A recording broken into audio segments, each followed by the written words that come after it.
Arratsaldeon eta eskerrik asko guztioi etortzeagatik. Jakingo duzuen moduan, Saioa Telebistaren 25. urte horrena ospatzen gabiltza eta horretarako Iruñeko plaza ezberdinetan hitzaldiak antolatu ditugu. Aurreko astean jada hemen Karrikiriko elkartean egon ginen. Gaur hemen berriz gaude eta hurrengo astean etorriko garenez lehenik eta behin eskerrak nahi dizkiegu eman lankidei espazio hau uzteagatik. Eta harira etorriz gaurkoan gai mamitsua dugu, izan ere Euskararen egoera Nafarroan jorratuko dugu, eta horretarako Mikel Arregi gonbidatu dugu, Euskara Bidearen zuzendaria. Ongi etorri eta eskerrik asko gure gonbidapena onartu izanagatik. Eskerrik asko zuei. Euskararen egoera ez ezik ere gure hizkuntzaren gaineko politika publikoetaz arituko zara. Beraz, zu aditua zaren enean, zuri pasatuko dizut hitza eta nahi duzunean. Eskerrik asko, igual mamian sartu aurretik, bai Saioa Telebistari eskerrak eman nahi dizkiot, gaur hemen nire aurkezpena egiteko aukera emateagatik. Gehien bat, dudan arduratik, nola ikusten dudanik foru administrazioan, hizkuntzaren normalizazioan eta egiten ari den lanari buruz edo politikaren gainean. Eta bide batez ere aprobetxatu nahi dut Saloari eta Saloko guztiei zorionak emateko 25 urte bete dituzulako aurten. Beraz, ibilbide luze baten seinalea bada ere, espero dut ere etorkizun oparo baten seinalea ere izatea. Esan duzun moduan, pentsatu dut igual egokiena zela lehendabizi kokatzea testu inguru batean, gehien bat politika publikoetaz eta hitz egiten dugunean eta Nafarroko gobernuaren eremuan nolabait egokia iruditu zait lehendabizi kokatzea Nafarroak ze estatus juridikoa duen hizkuntzaren ikuspegitik, jakina bada ere, pentsatu dut egokia zela lehendabizi kokatzea non aitortzen den hizkuntza politiketan Euskara aintzat hartuko dela legez, 82ko estatutuan edo Lorafna delakoan artikulu bat jasota dago, bertan finkatzen da gaztelania dela Nafarroko hizkuntza ofiziala, eta hor ere jasotzen da Euskara ofiziala izango dela eremu edo eskualde euskaldunetan. Eta bukatzen du esaten lege baten bidez arautuko dela zeintzuk izan diren eremu horiek eta zenolako garapena egingo den. 4 urteko epea pasa eta gero Euskararen foru legea onartu zuen parlamentuak, eta lege horrek aintzat hartu zuen, hain zuzen ere, Lorafna delako horrek finkatu zuen zonifikazioa.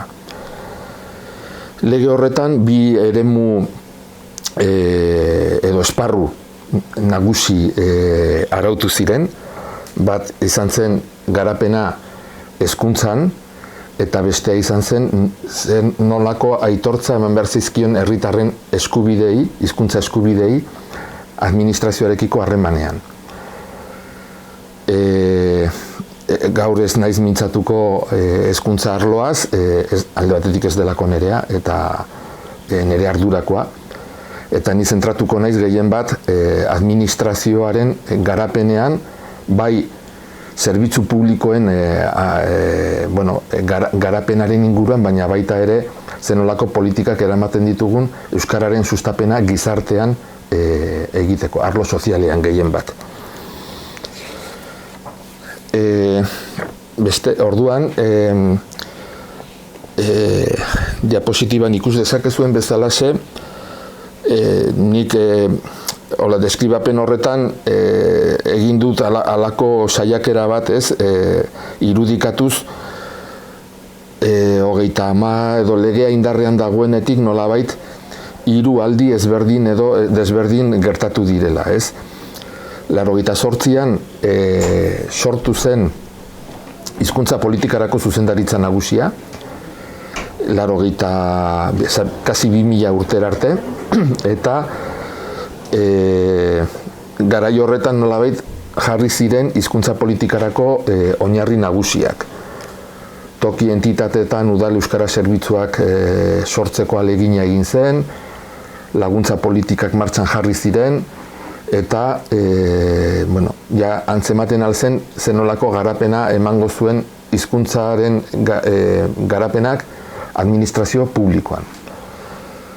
2000 urtean halako aldaketa sakona gertatu zen irizpide politikoetan, eta hori ireki zen nolabait euskara baztertzeko politika estrategia bat, ez? Nik bi fasetan edo kokatu dut gero nolabait denbora edo 15 urte horietan gertatu zena. Lehenengo 7 urtetan hizkuntza politikarako zuzendaritza desagertu zen izaera espezifiko horrekin, integratu zen beste zuzendaritza baten barruan, eta orduan oso politika azalekoak eraman ziren urte horietan. Baina, kurioski, mantendu ziren laguntzetarako martxan zeuden proiektuak, programak eta laguntzak.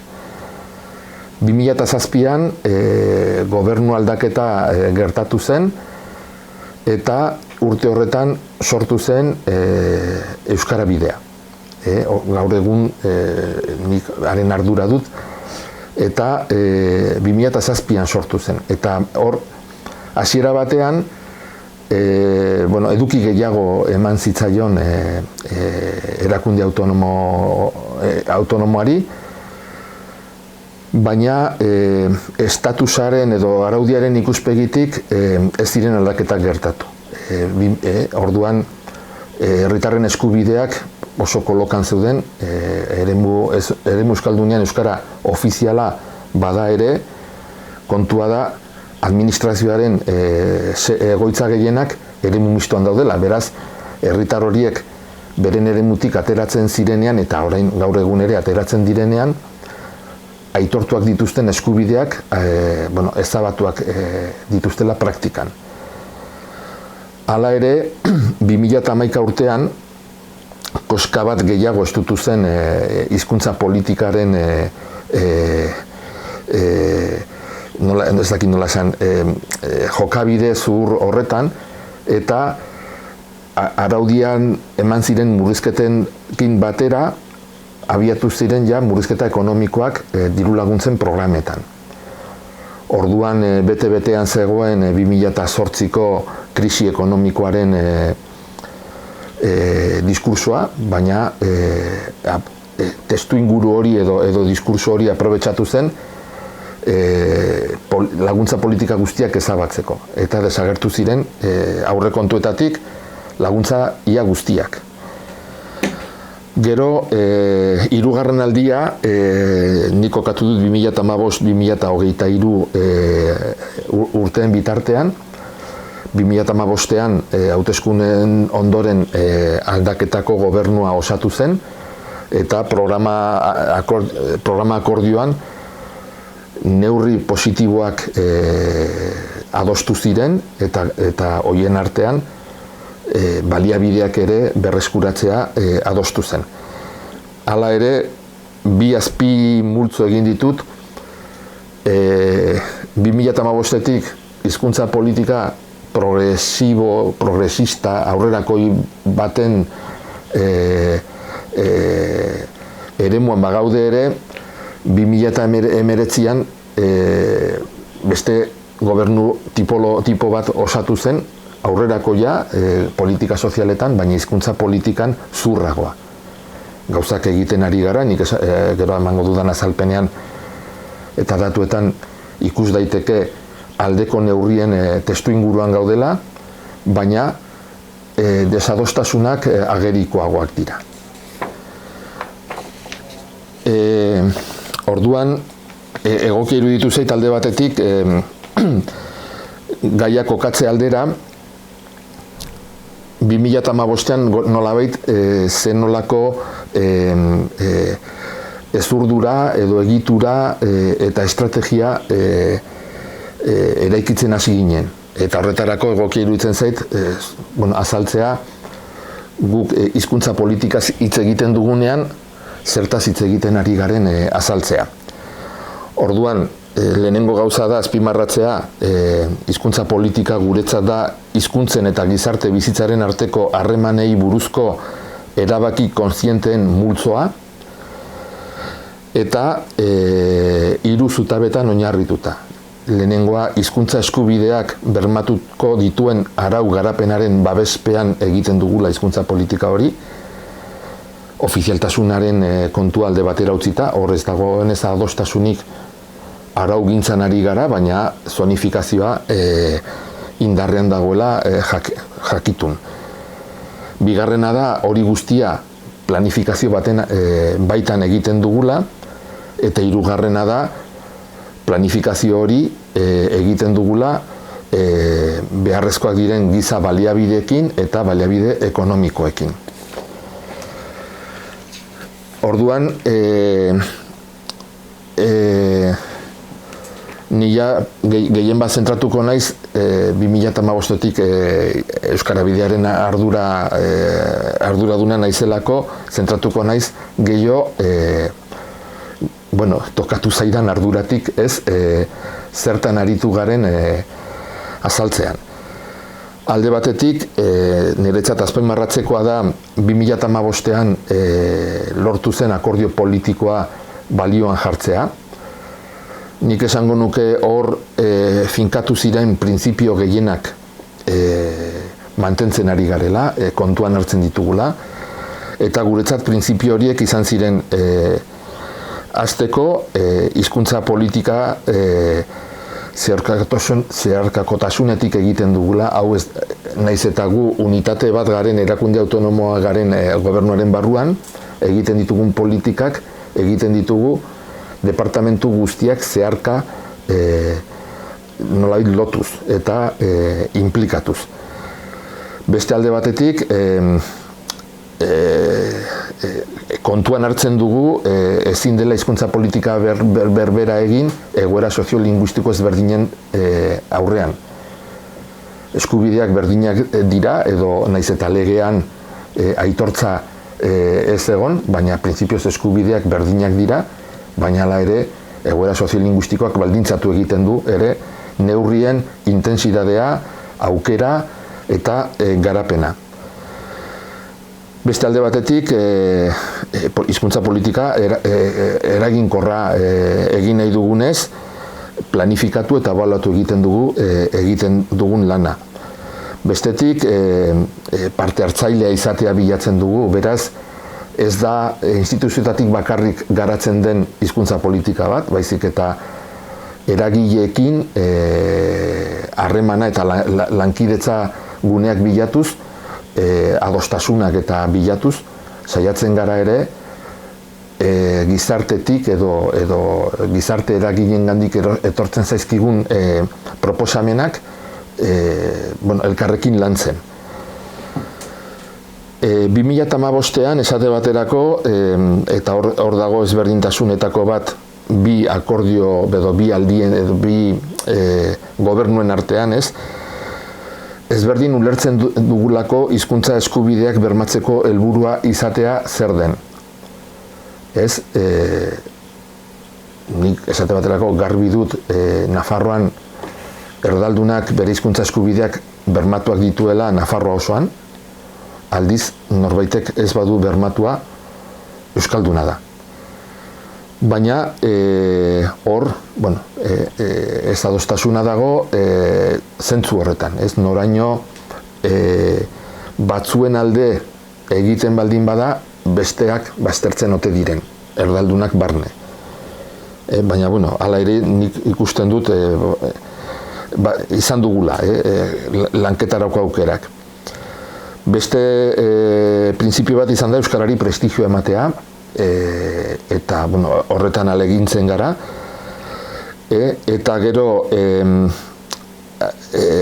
hori esan dudan 2015ko akordio politikoaren barruan borondatezkotasuna eta aukera berdintasuna jasoa zegoen, baina hor ere legealdi honetan nolabait Nabardurak daude, baieztapen honen aurrean denok ez dugulako berdin interpretatzen.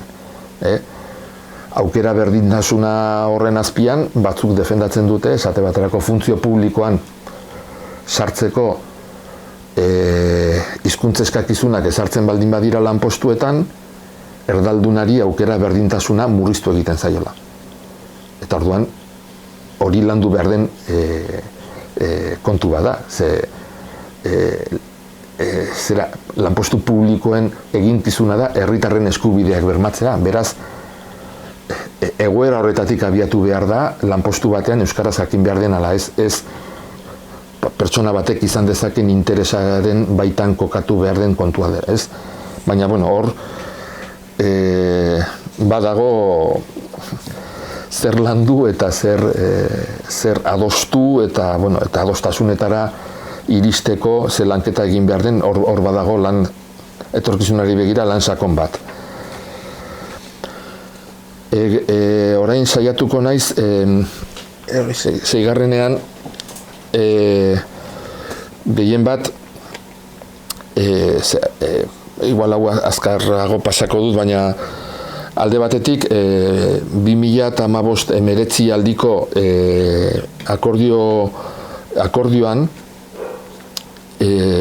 arlo edo ekintza nagusi hauek jaso ziren. Alde batetik, lehenengoa izan zen arauzko esparru egokia garatzea, estatusari dagokiona izan ezik, hor ez zegoen aurreko legealdian ere gobernua osatzen edo osatu zuten alderdi guztien artean ez zegoelako adostasuna, ofizialtasunaren kontua momentu horretan nolabait eztabaida politikoan jarri behar ote zen, bestelako lehentasun batzuk kokatu ziren horren aurretik. Bai esate baterako, D-eredua eremu ez euskaldunean sustatzeko politikak gauzatu ziren, 2015an euskararen legearen aldaketa egin zen, eta ordutik eskola publikoan Nafarroa osoan aukera dago D-eredua aukeratzeko. Eta hor esate baterako, gertatu ziren eskaeren aurrean, administrazioak lerro horiek ireki zituen. Tafallan, Riberrin, Zarra Kastelun, Kastejonen, hainbat herritan. Gero, lehenengo aldiz esango nukenik, irudi korporatiboa elebiduna izatera pasatu zen. Eta ekitaldi publikoetan ere, hizkuntzen trataera ezberdina egin zen. Hizkuntzen erabilera orekatua gure mugen barruan ere. Ez zen, ekitaldi publiko guztiak ez ziren guztiz elebidunak, baina txukun samar landu ziren. Beste alde batetik, lehen esan dudan moduan, parte hartzailea izatea bilatzen genuenez, Euskararen Nafar Kontseilua berritu genuen ikuspegi horrekin. Euskalgintzaren ordezkaritza handitu genuen, eta Euskal Nafar Kontseiluari eman genion plan estrategikoaren proiektua lantzeko ardura. Testuinguru horretan landu zen plan estrategikoaren edukia. Gero, hala ere, gobernuaren plana den aldetikan, gobernuari dagokio hor agertzen den guztia legearekin nolabait bat datorren egiaztatzea, eta gero egingarriak diren gauzak ere gertatu daitekelako eskaeraren edo ekintzaren bat ez suertatzea egingarria, eta orduan testuinguru horretan landu genuen. Gero abiatu genuen plantillaren diagnostikoa eta elebiko ibilbideak prestatzea, baina hor aitortu behar dut esate baterako topo egin genuela informazioa kudeatzeko momentuan ez genuela informazioa lortzeko aukera handirik. Alde batetik oztopoak genituelako langilei nola jakin administrazioan ari direnak elebidunak diren, euskaraz ote dakiten, euskara ikasteko prest ote dauden, hor sortu ziren datuen babesaren inguruan arazo batzuk, eta oso lan neketsua izan da datu horiek lortzea.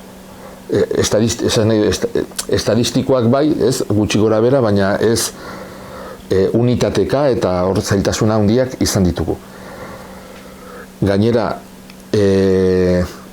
esate baterako, gaur egun dugun informazioarekin oraindik ez dugu argazki osoa nolabait, baina guk bai irudikatzen duguna da, jarraitzen baldin badugu diagnosia eta planen aplikazioan, epertain batean gero eta datu zehatzagoak izango ditugula zalantzarik gabe. Gero, hurrengo diapositiban,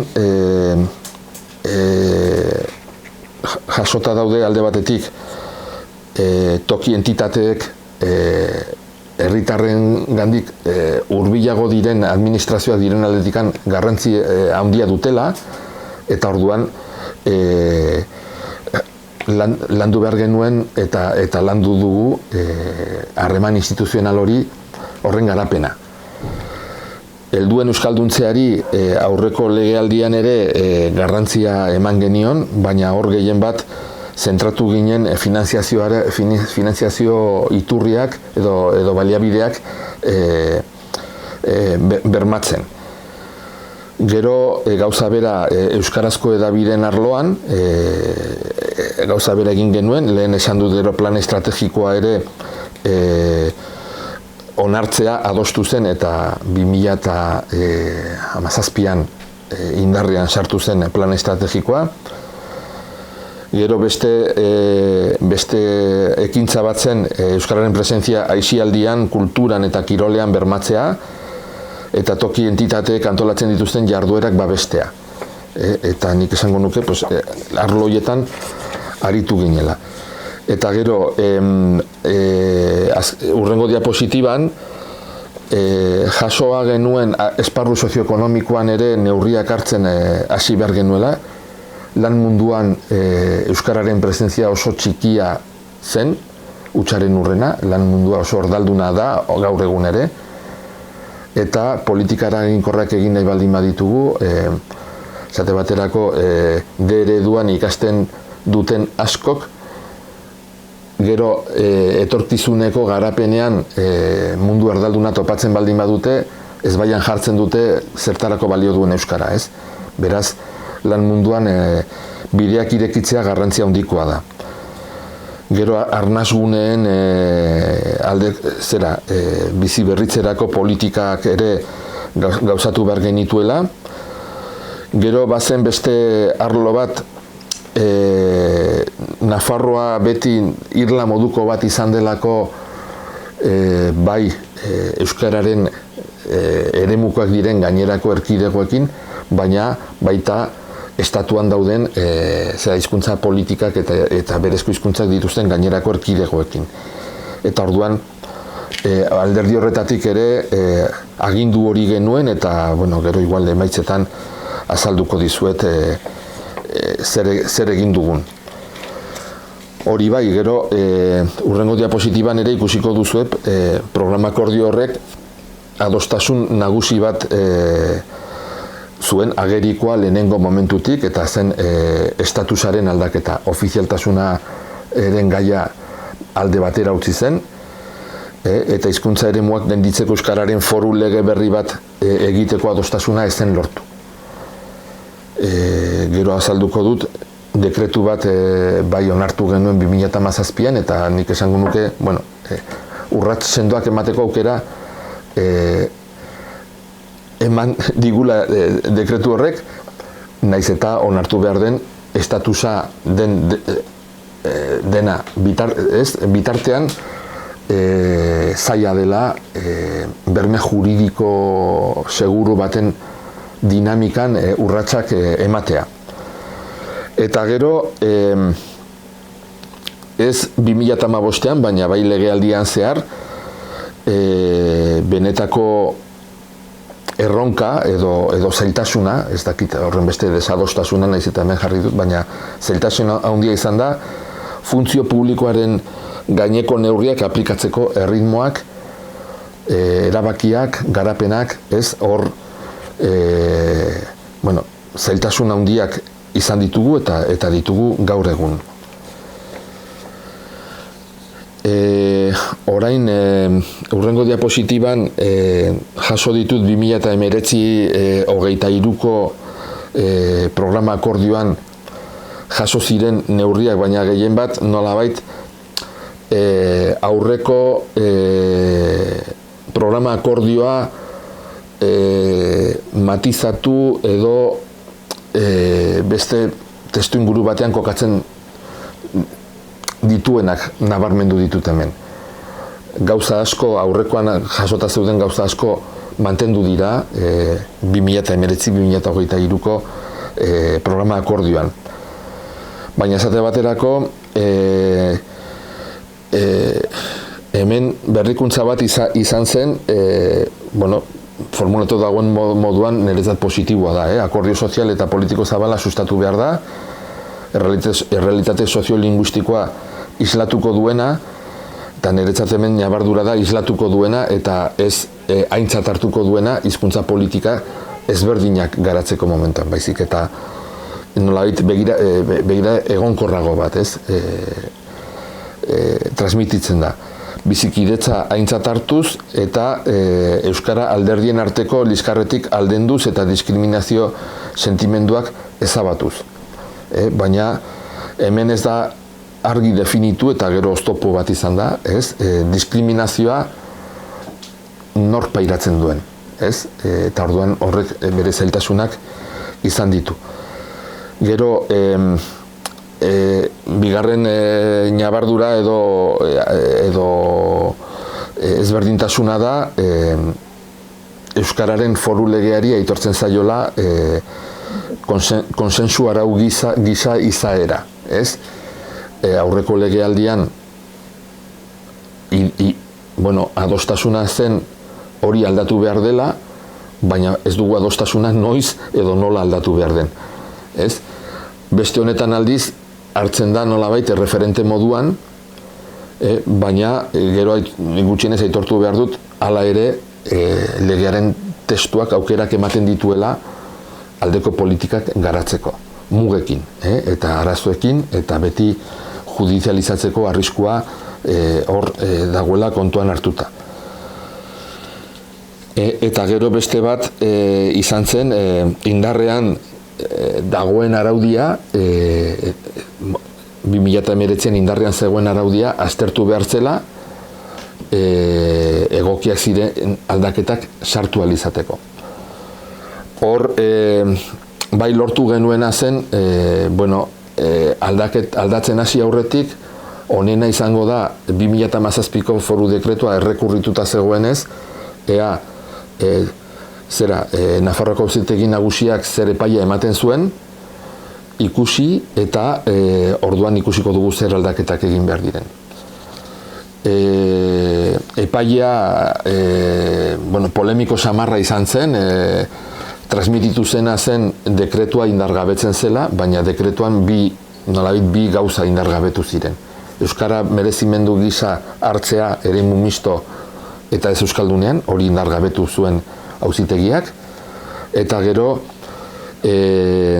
paisajean, eremu mistoan eta paisaje hizkuntza paisaian, seinaletikan eta dekretuak esaten zuen eraikin publiko guztietan seinaletika jarri bertzela bi hizkuntzetan, eta epaitegiek esan zuten euskararen legearen aurkakoa zela agintzen zelako bi hizkuntzak erabiltzea. Gu deskolokatuak gelditu ginen, egia da, azalpen horrekin, baina indargabetua gelditu zen. Gertatzen dena da, dekretu horren gainerako edukia juridikoki egokitzat hartu zuenez, ezen aukera ikusi gainerako edukian aldaketak sartzeko, eta orduan gelditu gara nolabait bi eremu horiek kolokan, baina gainerakoak indarrean daudela. Orduan lehen esan dudan moduan, urrengo diapositiban helduen euskalduntzea, euskarazko edabideak, plan estrategikoa onartzea, naiz eta orain iritsi garen 2000 onartzeko momentura 2022ko hasieran, eta hor batean desadostasuna sortu da gobernuko hiru alderdietatik biren artean gutxienez, eta blokeatu da dokumentua onartzea. Prozesu osoa egina dago, Euskara Nafar Kontseiluan aurkeztuta dago, eta printzipioz proiektuak urraz guztiak bete ditu. Baina, gero plana gobernuak onartzen du. Eta adostasuna ez dagoenez, airean dago zer gertatuko den. Gero, Euskalen presentzia aisialdian, kulturan, kirolean eta bermatzeko programak eta baliabideak jartzen ari gara. Orduan alderdi horretatik, nolabait gizarteari begirako eskaintzan, gero eta hobekiago ari gara, eta nik uste dut hori, datuetan ere ikus daitekela.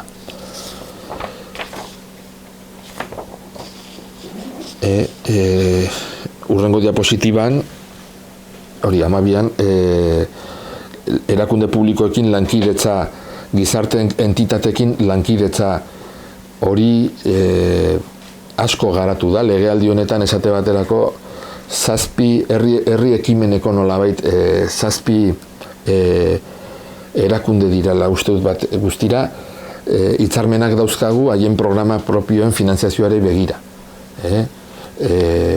Euskara Aventura igual da hitzarmenetako bat, horiek programak egiten dituzte, horiek egiten dute Santiago bidearen antzeko ibilbide bat Euskal Herrian barna uztailaren hasieran 6-17 urteko ikasleekin, eta oso ikusi dugu oso esperientzia interesgarri izan dela gazteen arteko saretze euskaraz lantzeko ideiarekin. Dindaia Fundazioarekin ere hitzarmena dugu aurrei begirako programak garatu ditzaten, eta hor esate baterako hitzarmena abiatu genuen pandemiaren testu inguruan, batean lehen hezkuntzako ume gehienak etxean nolabait isolatuta gelditzarekin batera, hizkuntzaren garapenean oztopoak aurkitzen zituztelako, asko eta asko familia ardaldunetakoak direlako. Eta orduan, Dindaiak programa bat antolatu zuen internet bidezko konexioak eta garatzeko, eta nik uste dut oso proiektu interesgarria izan du dela. Hala ere, bigarren programa akordio honetan desadostasunak ere egon dira. Hurrengo diapositiban nagusiak edo jarri ditut. Lehen esan dudan moduan 2017ko dekretuaren aurkako edo epaia eman zuen Nafarroako Auzitegi Nagusiak, baina gobernuan ez genuen adostasuna lortu rekurso bat aurkezteko. Eta orduan ez denez helegiterik aurkeztu, indargabetu ziren artikuluak indargabetuta daude. Egia da, esan nahi dut, juridikoki aztertu genuen. Nire iritzia zen, hala ere errekurritu behartzela, baina aditu juridikoek esaten ziguten segurazki ez zirela onartuko helegitaren bidez egindako nolabait arrazoiak. Baina, beste alde batetik, egia da, dekretu horretan, esate baterako indarrean mantendu den artikulu bada, Nafarroko gobernuak departamentuetako planak egin behar dituela, eta orduan zer egin dugu, plan horietan jaso dugu departamentuek inprimakiak, seinaleak eta bi hizkuntzetan jarriko dituztela. Beraz, nahiz eta indargabetuta egon dekretuan, aukera dugu neurri nolabait zehatzagoen bitartez urratsak emateko. Beraz, ez gaude nolabait geldituta, zentzu horretan. Bigarren plan estrategikoa ja aipatu dizuet, prozesu guztia egina dago, parte hartze prozesua egina dago, departamentuei konsulta egin diegu, egin dizkiguten oharrak eta aintzat hartu ditugu, aintzat hartzekoak zirenak, baina ez dago adostasun politikoan. Eta ez dakigu lortuko dugun legealdi honetan, edo zer gertatuko den, kontua izanik, 7 hilabete falta direla legealdia amaitzeko.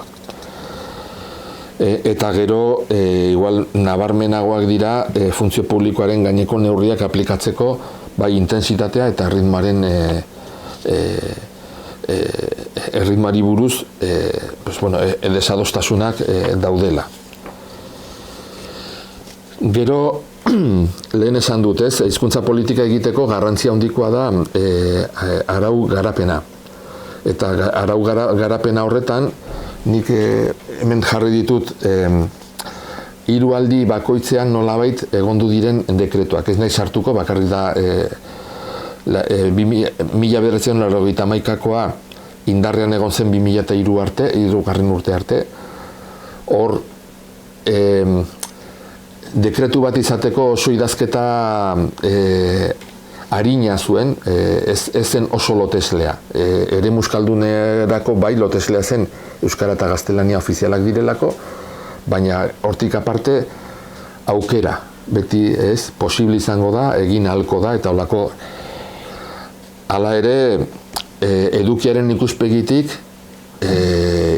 hizkuntzarekiko jarrera positiboa islatzen zuen dekretu horrek. Aldiz, 2003an onartu zen dekretua askok, euskalgintzatik, eta nik uste dut arrazoiz, deskribatu dute nolabait euskara ez erabiltzeko dekretua. Eta kasi baimena eskatu behar zen euskaraz idazteko. Orduan nolabait eguna eta gauaren arteko ezberdintasuna. Aldiz, 2017an aldaketaren lehenengo legealdian dekretu berri bat onartu zen, nik uste dut bere mugekin, hori zalantzarik gabe, zonifikazioa nahi eta ez mantendu behar delako, baina baita eremu ez euskaldunean ere neurri positiboak, propositiboagoak nolabait, baina ja jasota zeuden. Aurreko dekretuetan eremu ez euskaldunari buruz egondu zegoen aipamen bakarra zen, eremu ez euskalduneko herritarrak euskaraz egiten, zuzentzen administrazioari, baina administrazioak eskatzen altzion herritarrari testuaren itzulpena. Beraz, ja, kasi da, ez dakit nola esan, zaurian behatza sartzea nola bait, ez?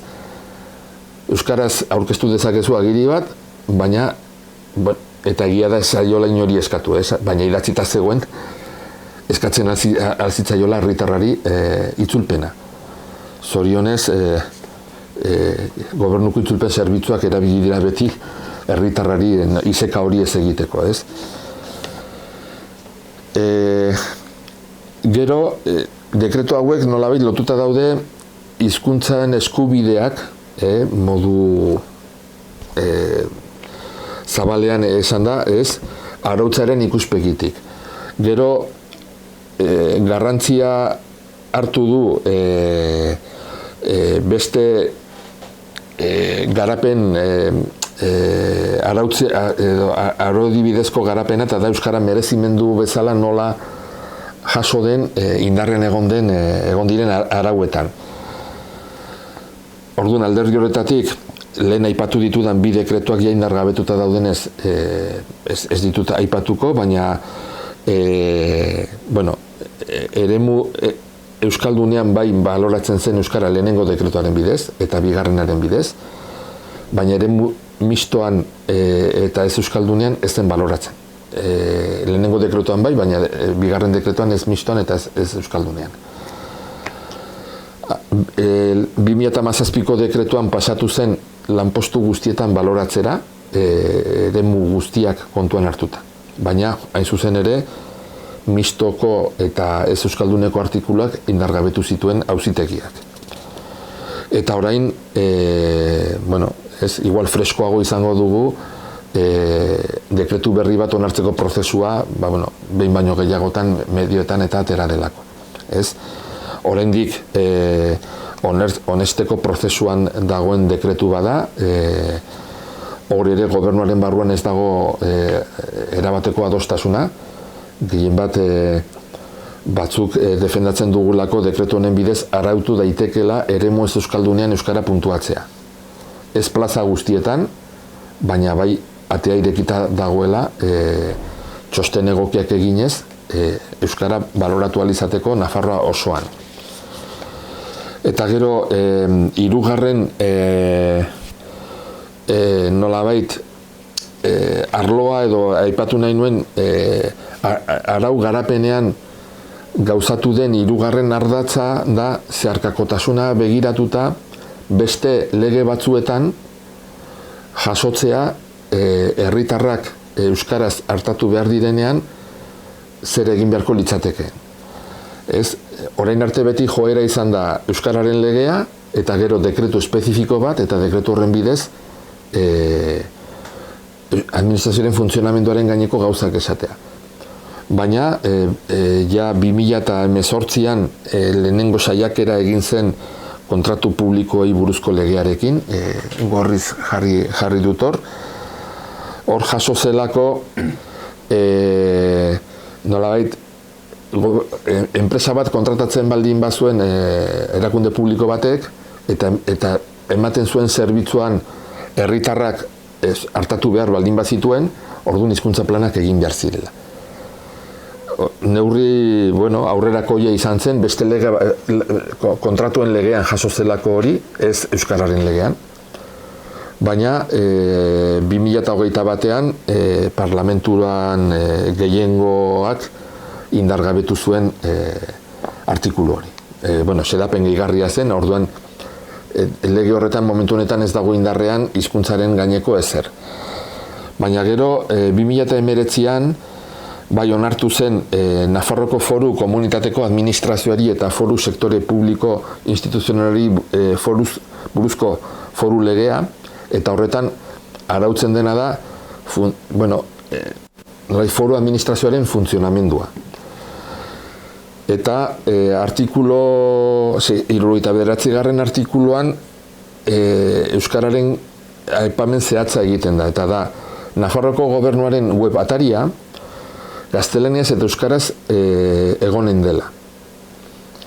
Eta atari horretan alde batetik dago informazio orokorra, beste alde batetik dago egoitza elektronikoa, beraz gero eta erabilpen handiagoa duen unitate bat da, herritarrok gero eta gehiago erabiltzen dugulako harreman elektronikoa, eta ez aurrez aurrekoa, eta gero hor ere jasota daudelako tramiteak. Diru laguntza deialdi batean parte hartu nahi baldin baduzu, gero eta gehiagotan eskatzen dizute tratua egitea tramite baten bitartez. Beraz, aurrera pauso oso sendoa da, eta kontuan hartu behar da gainera, esate baterako, honek nolabait indarbikoitza du, auzitegi nagusiak euskararen 2017ko euskararen dekretuan artikulu batzuk indargabetu zituenean, ez zuelako indargabetu egoitza elektronikoaren bidezko edo internet bidezko harremanaren aipamena. Eta, alde batetik, zaila da defendatzea interneteko harremanean zonifikazioak egon daitezkela, baina batek daki, norbait jarrizkero igual bilatuko luke modua, zonifikatzeko internet, baina egia da hori guztia onartuta dagoela, eta gero horri berriro indarra emanez aurten parlamentuan egon zen mozio bat, Eta mozio horretan, aho batez, parlamentario guztiek onartu zuten egoitza elektronikoko edukiak euskaraz egonen direla bermatuko dela. Mozio horrek bazuen bigarren puntua garrantzizkoena eta hori egiteko baliabideak jarriko dira. Hori ez zen onartu. Beraz, nolabait berriro garapenerako behar diren baliabideak ez badituzu jartzen, lehenengo partea gertatu daiteke nolabait utxala, baina hor badugu sostengu legal bat, gu baliatzen ari gara eta egia da, gero eta eduki gehiago eskaintzen direla web atariaren bitartez. Ez dakite denboraldetikan... Pixka larri baina... Bale, orduan ez naiz sartuko planaren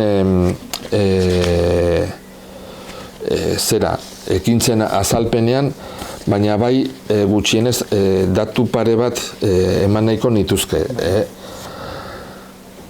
Esate baterako, lehen esan dut, erresistenzia non aurkitzen ditugu nabarmenak funtzio publikoaren garapena egin behar dugun momentuan, hor berehala arazoak sortzen dira, alde batetik zailtasunak ditugulako langileen gaineko informazioa lortzeko, eta bestetik erresistentzia handiak daudelako arlo sindikalean eta praktikan ere,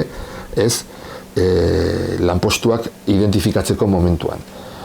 Orduan, ideia bat egiteko, gu gobernura 2015an iritsi ginenean, 15.000 inguruko, urrengoa, 23. da.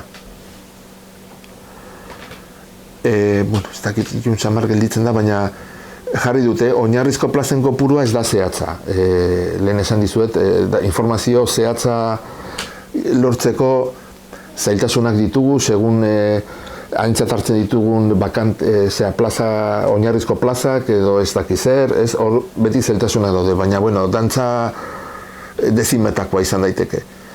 15.000 inguruko plaza ziren 2015ean, 156 plazatan zegoen hizkuntza eskakizuna ezarria. Hezkuntza irakasleak alde batera utzita.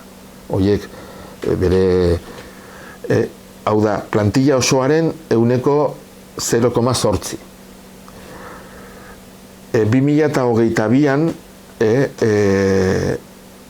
bikoiztu plaza gehiago daude, 2017an eta 19 bitartean plan batzuk egin genituen eta gehien bat osasun arloan eta jende aurreko hainbat tokitan identifikatu genituen lanpostu elebidunak, eta pasatu gara 0,8tik 103.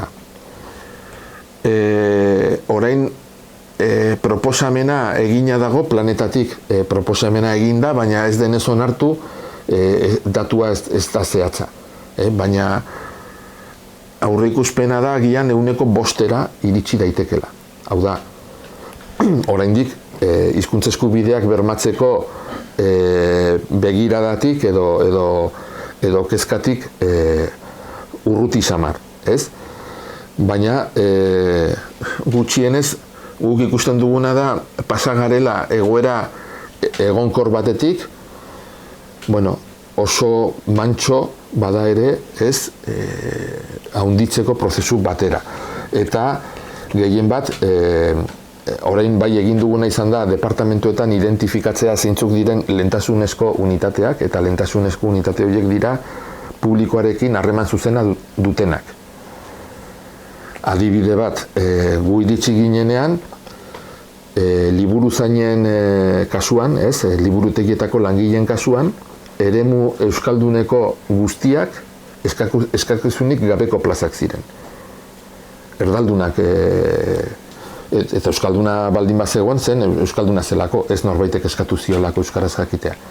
Momentu horreta, 2017an ja urratsa eman genuen, plaza horietara joateko eskakizuna beharrezkoa zela. Horrek alde batetik herritarraren eskubidea bermatu egiten du, baina gainera demagun langile hori jubilatu egiten dela edo gaixo jartzen dela, bere ordez kontratatuko luketen pertsonak jakin behar du euskaraz. Urrats txikia da, baina nolabait jo dugu eraginkortasun tokietara. Gero, hogeita bosgarrenera joaten baldin bazara, egin dut gehien bat ideia egin dezazuen orain euskara merezimendua izateko kontuarekin, ez egin genuen konparazio bat euskara baloratzen zuten dekretu batzuen artean, ez? Eta orduan, esate baterako, herritarrak duen pertzepzioa, eta hori kontrastatu dugu ez modu estadistikoan, baina askotan dagoen pertzepzioa da administrazioan sartzeko merezimenduak garrantzia handiko kontuak direla. Baina ikusten baldin baduzu egoiko taulan, demagun, 8.000 plaza daude administrazio erroan. Administrazio erroa da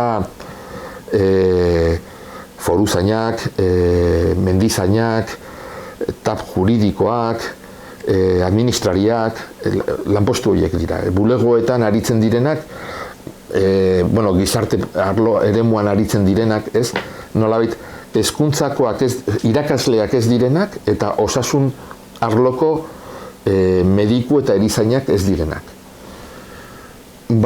Oposizio, plaza horietan ez dago merezimendurik, ez da puntuatzen ez euskara, ez inglesa, ez beste karrera bat ikasi duzun. Orduan, hor ez dago aldaketarik dekretuen artean.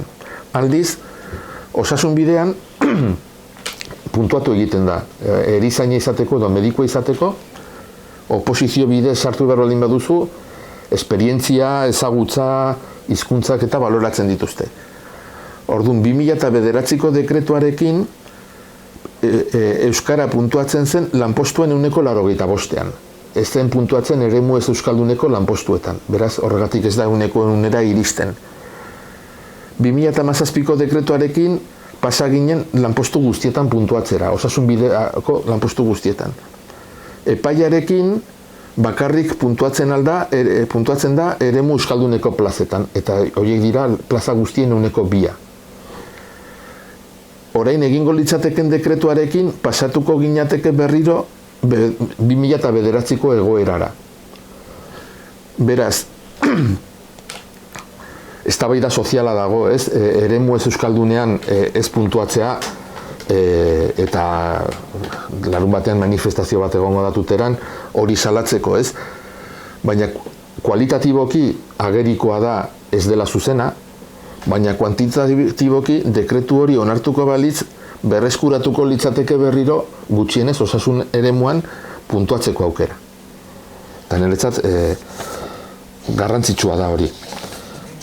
Gero, bukatu aurretik gutxienez baliabidei buruz ere, 30.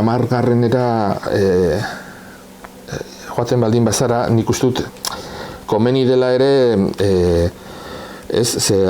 hori, dena ez da konpontzen diruarekin, baina dirua garrantzitsua da, ez? Orduan hemen saiatu naiz pixka bat urte batzuk hartuta, Euskara Bidea 2007an sortu zen, hor jarri dut 2008, ez izateko oso datu ez betetako diapositiba bat, baina ikusten baldin baduzu 2008an Euskara Bideak 4 milioiko aurrekontua zuen, programetarako 2.300.000 euro. 2012an jeitsi zen 2.300.000 eurotara programetarako diruak ia osorik kendu zelako. 2015an gobernu berria osatzen denean, egoera ere berdina da aurrekontuak luzatuak zirelako, ez? Baina ja 2017kora joaten baldin bagara ikusten da berriro ja gainditu egiten dela 2008ko kopurua, 6 milioiko kopurua, eta hortik aurrera igoera mantendu da. 2022an 10 milioiko aurrekontura pasada. Behan jarri dut nolabait ikusteko ere ze pisua duen Euskara Bideren aurrekontuak aurrekontu osoarekiko. Eta orduan 0,0 bederatzi, 0,07, 0,06 eta gero ja orain gaude ia uneko 0,2an.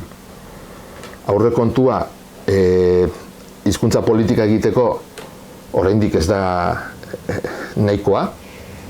Askoz baliabide gehiago jarri beharko lirateke, baina gutxienez hautsi da ordurarteko joera. Eta gutxienez bukatzeko, esango dizuet, 32. diapositiban, saiatu naiz, ideia batzuk jasotzen, ez gehien bat, nik ikusten ditudan erronkak, aukerak, dudan eskarmentutik, ez, azpimarratzen, ez. Alde batetik, niretzat aukera da elkarlana sakontzea, instituzioak eta gizarte eragileen artekoa. Nik uste dut emankorra gertatzen dela, ez dut aipatu, baina Euskaraldia da esate baterako hoien adibidea. Gero, aldiz, ezagutzaren unibertsalizazioa jarri dut, euskalgintzan oso proposamen interesgarriak egiten ari direlako norabide horretan, baina Nafarroan ikusirik ere esate baterako plan estrategikoan oztopoak jartzeko arazoetako bat izan dela ea ikasle guztiek, ez?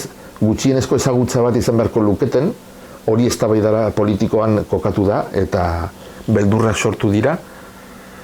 Eta gero datuak ikusten baldin baditugu, eskolarizazio datuak ikusten baldin baditugu, gaur egun 3 urteko eskolatzea egiten denean, 30% gutxi gora bera D ereduan eskolatzen da, 20% A ereduan, eta gainerako 40% G, PAI, baina euskarari gabekoan eskolatzen da. Egia da, eta nagusiki herriberan badela, D eredua aukeratzen duten familiak badaude, baina edo ez direnez iristen behar den ratiora, edo taldeak ez dira, edo esaten diete, eskubidea duzunez, bizitzaren herritik eramango dugu berme osoarekin, ez, garraioan eta ondoko herrira. Baina familia askok, familia sareak dauzkate eta ikusten dute, aurra eta erabarrolin badute herritik, familiaren kudeaketa edo herriaren izaera eta korapilatu egiten dela. Eta orduan, aukeratuko luken kopuru batek ez du aukeratzen, tartean sartzen direlako ere garrantzia handiko eragileak, ez? Gero, euskara erabiltzeko aukera eskaintza handitzea, hor dago pantailak, plataformak, mundu erraldoi bat sartu zaigu pantailen bitartez, eta euskararen eskaintza txikia da. Gero, ezberdinen arteko elkarlana eta zubiak legealdi honetan ikusi dugu, demagun, ez? Aurreko legealdian, orain gobernuan dagoen PSN-ek, kontrako manifestazioetan parte hartzen zuen. Hizkuntza politika ez garatzearen aurkako manifestazioetan, orain, sinetxita edo interesagatik, baina propositiboa da, ez, eta nik uste dut, hori ere baloratu behar dela. Gero, noski jarraitu behar da lanean. Gero, dagoen beste arazo bada, eta horri momenturen batean heldu beharko zaio, ofizialtasuna askotan ulertzen delako ere lotzen delako inposaketarekin, eta ofizialtasunak ekartzen duen gauza bakarra da eskubideen onespena, baina egia da, diskurso politikoan lotu dela, modu interesatuan, ofizialtasuna eta inposaketa. Gero, zonifikazioa eta realitate soziolinguistikoen arteko nahasketa ere askotan gertatzen da. Oraingo zonifikazioa modu hertsian aplikatzen da, esaten da, hau horrela da eta ezin da mugitu, eta egoera soziolinguistikoak aldiz aldakorrak dira. Oraingo Iruñerriko egoera soziolinguistikoa alderatzen baldin badugu, orain dela 25 urteko egoera soziolinguistikoarekin ezberdinak dira. Gero, nola ez, universalizazioa hitz egiten baldin badugu, nola erakarri euskarara urrun dagoen herritarra. Ez? Lehen aipatu dut. Gutxi gora bera, Nafarren erdiak ez du kontaktua euskararekin, ez du bere bizitzaren parametroetan aintzat hartzen. Zer egin behar dugu erakartzeko edo nola eragin hizkuntza ohituren aldaketan ezagutzen dutenen artean, ez? Hor ere, euskaraldia ariketa bada norabide horretan, ez? Ohituren aldaketan. Eta bukatzeko, niretzat ere garrantzizkoa da, plangintza behar bezala aplikatzeko baliabideak handitzen jarraitzea. Hau da, ez da nahikoa, departamentu guztietan jarri behar dira normalizaziorako unitateak, herritarren harremana hobeto garatzeko. Horiek izan diran gehien bat hori, bukaera pixka eta arrapalan egin badut ere prestatuak nituenak. Eskerrik asko argazki orokorra hau gurekin partekatu izanagatik, gero publikoko norbaitek galderaren bat egin nahi badio hitza emango diogu, baina nik behintzat galdera bat luzatu nahi dizut, aipatu duzu larun batean egingo den manifestazioa, nola eragiten du zonifikazioak gure hizkuntzaren osasunean? A ber, niretzat eragiten dio, hori garbi dago, baina kuantifikatzea niretzat zaila da. Esate baterako, ez, joaten baldin bagara antzeko esperientziak edo egoera antzeko batetik abiatu diren erkidegoen esperientzietara, ez, Euskal Autonomia Erkidegoan ez dute zonifikazio eskubideen ikuspegitik, ez? Eta hor, orokortu egin da esate baterako hezkuntza sisteman D-ereduaren garapena, ez? Eta A-ereduan gero eta ikasle gutxiago dago, baina ez inork esaten duelako ez duzula A-eredura joan behar, baizik eta familiek autu hori egiten dutelako. Hemen kontua da, hori egin izan balitz 86an, politika fikzioa da nolabait jakitea orain zer egoeratan egongo ginatekeen, ez? Nik uste dut egoera ezberdin batean egongo ginatekela. Baina gero beste alde batetik ere egia da, gaur egun herritar askok perzibitzen dutela euskara kontu arrotz moduan, urruti edo inposaketarekin lotzen dutela, ez? Eta orduan benetan aurrera egin nahi baldin badugu, nik uste dut aztertu behar direla ere hor zer elementu edo zer kontuak sartzen diren tartean jakiteko. Eta toteran ikusiko zaitugu larun batean? Oraindik ez dakit, eta ez da saihesteagatik, guztiz bat nator egiten den eskaerarekin, baina momentuz ez dut lotu joateko aukera. Albaldin badut joango naiz. Publikoko norbaitek galderen bat luzatu nahi du. Bukatu zaigu denbora gaurkoz, eskerrik asko gurekin egon izanagatik. Bihar geltokin izango gara, Nafarroko nekazaritzaren egoera hitz egiten eta energia berriztagarri eta hitz egiten ere, beraz bertan itxoiten zaituztegu. Gero arte.